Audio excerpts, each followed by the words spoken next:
मजीद discuss करने से पहले हमारे चैनल को सब्सक्राइब करना मत भूलिएगा। बेल आइकन को प्रेस कर दें ताकि आने वाली हर वीडियो से आगाह रहें। हमारी हौसला अफजाई के लिए हमारी वीडियो को लाइक, कमेंट और शेयर करिए। शुक्रिया।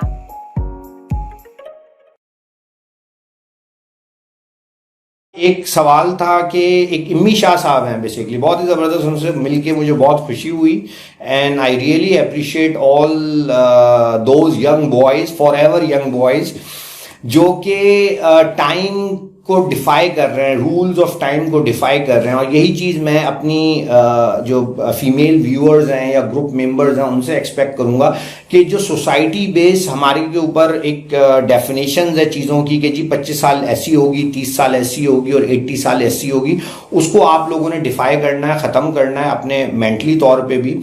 तो उसके अंदर वो माशाल्लाह से बड़ी अच्छी डाइट कर रहे हैं, ठीक है, very good. I really surprise, जो ज़बरदस्त पराठा बनाया था उसको देख के तो मैं भी सोचने में मजबूर हो गया था भाई कि यार पराठा खाने को मिल सकता है क्या।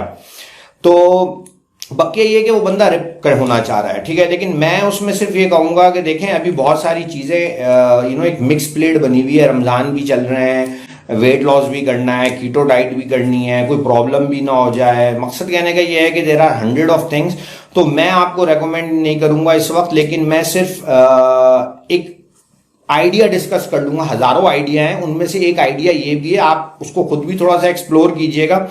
वो एक बॉडी बिल्डर था विंसी गिंड्रोला करके, स्टेक एंड एग डाइट वो कहता है। वो ये कहता है कि आप स्टेक एंड एग डाइट खाइए और वेट लिफ्ट कीजिए, लेकिन उसके प्रोटोकॉल के अंदर वो पूरे दिन में आप खा सकते हैं। खास तौर पे ये जो बॉडी बिल्डर्स वगैरह होते हैं तो ये अक्सर स्टेरॉइड्स वगैरह भी ले रहे होते हैं। तो ये लोग यूँ समझ लीजिए कि 3-3 किलो गोश्त भी खा रहे होते हैं। तो प्रॉब्लम यहाँ पे ये है कि आप कर रहे हैं फास्टिंग। अब फास्टिंग के साथ अगर इस चीज़ के हम रेजीम को कंबाइन कर लें तो डेफिनेटली वेरी लीथल हो जाएगा। कीटोजेनिक डाइट आप कर रहे हैं, एग एंड स्टेक डाइट कर रहे हैं, उसके साथ फिर आप ड्राई फास्ट भी कर रहे हैं, उसके साथ आप वेट लिफ्ट भी कर रहे हैं। बुक के अंदर तो बड़ी जबरदस्त किस्म की कैलकुलेशन बन रही है, प्रोजेक्शन, यानी कि जो प्रोजेक्टेड हम वैल्यूज निकाल रहे हैं। लेकिन आइडियली रियल ग्राउंड पे क्या होगा, नोबडी नोज। हमारे पास कोई ऐसा डेटा मौजूद नहीं है कि इन 3 चीजों को मिला के उन्होंने किया हो तो उसके साथ फिर क्या हुआ।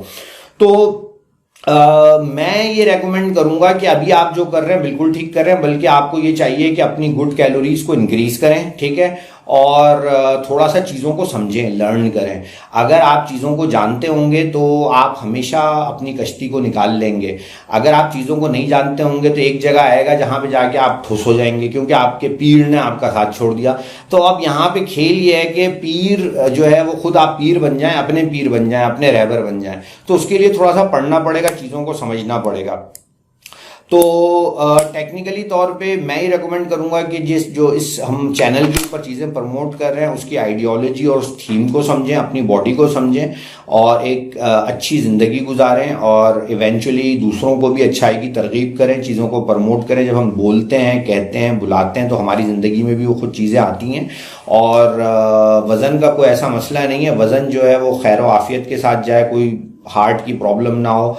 और कीटोजेनिक डाइट और ये जो फास्टिंग है इसके अंदर एक सबसे बड़ा इशू ये होता है कि बॉडी जो है बहुत ज़्यादा एसिडिक स्टेट में चली जाती है और अमूमी तौर पे किडनी स्टोन्स वगैरह भी इसीलिए इसमें होते हैं। किडनी के ऊपर भी फ़र्क इसी वजह से पड़ता है।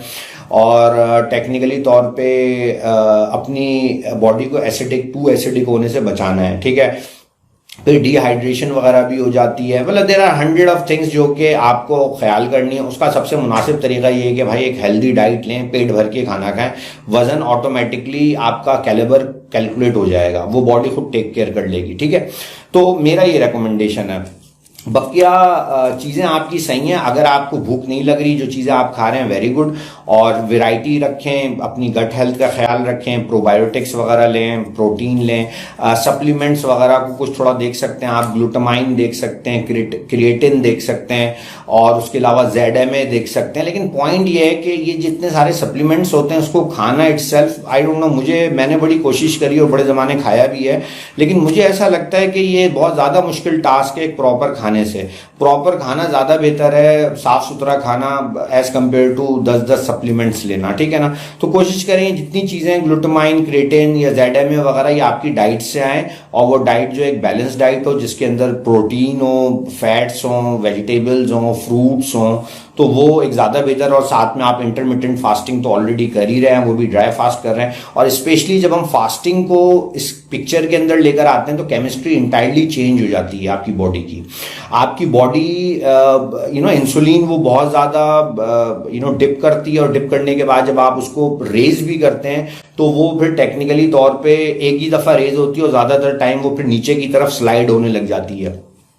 तो उससे भी बड़े फायदे होते हैं, क्योंकि जब आप अपने इंसुलिन को रश करते हैं तो इंसुलिन टेक्निकली बहुत खराब हार्मोन नहीं है। अभी बेसिकली पाकिस्तान की मार्केट में नया नया इंसुलिन पता चला है तो हर कोई उसको गालियां दे रहा है, लेकिन इंसुलिन के अपने बड़े फायदे हैं। और उसमें फायदों में खास तौर पे जब आपको न्यूट्रिशन पंप करना होगा सेलुलर लेवल के ऊपर तो आपको इंसुलिन को हाई करना पड़ेगा, और इंसुलिन हाई करना चाहिए। इवन खास तौर पे जो बॉडी बिल्ड कर रहे हैं उनको अगर मास गेन करना है तो वो अमाइनो एसिड्स को भी पुश करने के लिए आपको इंसुलिन चाहिए। इसीलिए अमूमी तौर पर जो बॉडी बिल्डर्स वगैरह होते हैं साइक्लिक कीटोजेनिक डाइट करते हैं तो उसके साथ वो डेक्स्ट्रोज लेते हैं 20 से 30 ग्राम, ठीक है ना। तो ये एक उसका जवाब था। इसी के साथ